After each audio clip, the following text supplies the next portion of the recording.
Welcome back for another project. So this week's project will be building a custom ladder rack for this work truck with a service body on it. So I'm going to show you how I tackled this. So let's get started. The first part I'm going to build are going to be some L-shaped brackets. These are the brackets that I'm going to use to secure the ladder rack to the truck. So this is a brand new service body. They just got it painted. So this is a job, if you're a little faint at heart, it's not going to be for you because I'm going to be drilling holes through this brand new service body and I'm going to get one try to get it right. So this is where measuring is going to be key. So this top is only about 2 inches from the piano hinge to the outside. And then I'm going to extend that other leg of the bracket down about 7 inches. So that way my bolt holes will land right around here. So I measured from the top of the box down into about, from the top to the bottom is about 5.5 inches. So I'm going to extend that down a little bit farther just so I'm not right here where I can't access the bolts. So I'm going to get started building those brackets. I'm going to build one, do a little test fit, be sure it's correct, and then build the rest. Okay, so here is my L-shaped bracket.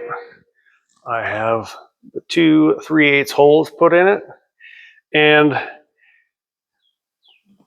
I've checked a few times to be sure, but I'm going to land right in here just below this tray where I want it.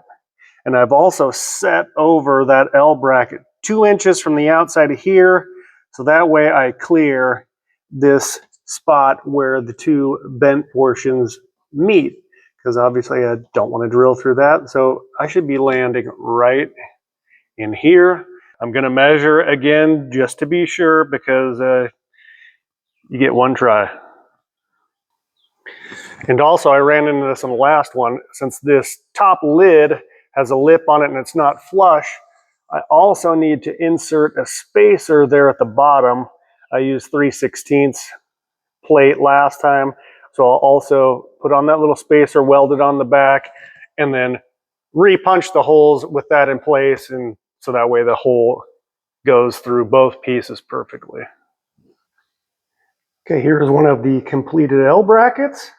Got the holes, and I also added 3/16 spacer in the back. You just weld it on just a little bit, and then I re-punched the holes so that way they are perfect holes. The bolt's going to go right through, and now as it's up around the top, it lays flat against the side, so that way when the bolt is through, it is nice and tight. Now that I have my bracket finished, now I'm going to go ahead and set it in its final resting place and mount it to the service body. So I'm measuring 2 inches over from this edge to the bracket. That'll give me enough room to get beyond this seam that I showed you earlier. And I'm going to show you how I'm going to do this. So I'm only going to do one hole first.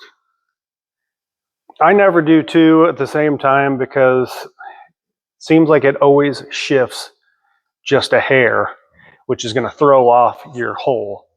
So I'm going to do one, secure it with the bolt, and then drill the other one so that way the bracket cannot move. So it's a 3/8 hole. So I got a 3/8 drill, and I'm just going to press, spin it.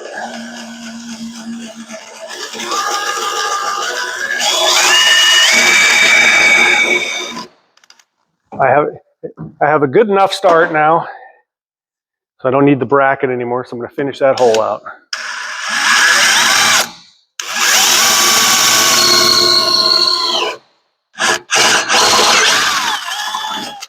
Okay, I am through.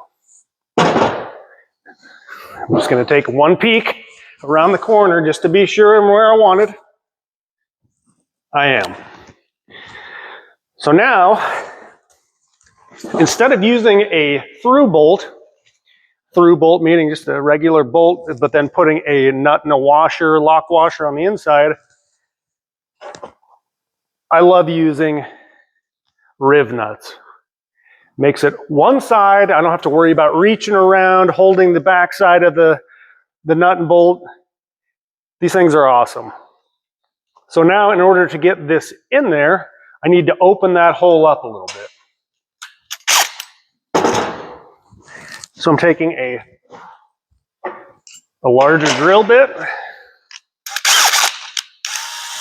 just going right back through that hole. Okay, there we go. So now if you've never used a riv nut, it works on the exact same principle as a rivet. You stick through the hole and then you crush it. So this is the riv nut tool. This end has the same thread as the bolts that I'm going to use, which are 3/8/16. I spin it on the end, so that way the stud is just poking through a little bit. Work it into the hole, and then just like a rivet, pull it shut.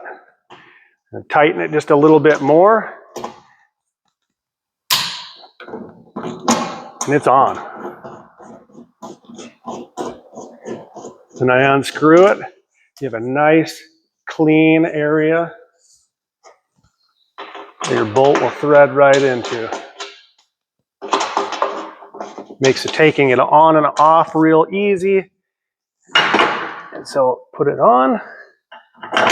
And if I lined it up right, it should go right on through,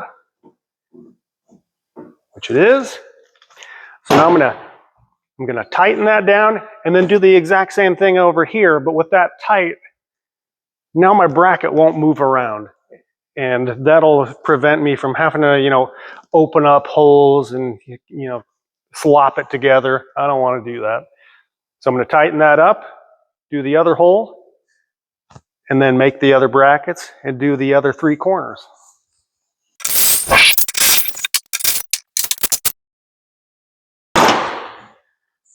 Okay, both of the rivet nuts are in place.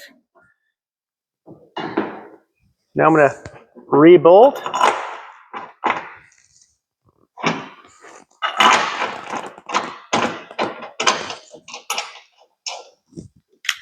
Tighten it up, and then I'm going to show you the inside to see how we did.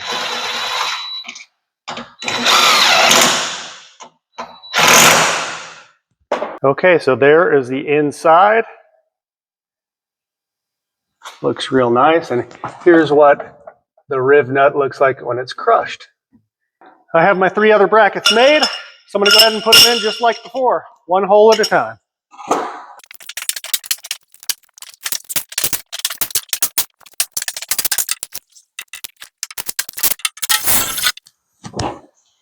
All right, there you have it. That went together as perfect as I could hope for. All 8 of the bolts went through the hole perfect fit. That's just the way we want it. So these will be the attaching brackets for the entirety of the ladder rack. So now I can begin taking measurements off the hood so that way the rack can extend over the hood without hitting it. And we'll start making our vertical posts and slowly put it all together.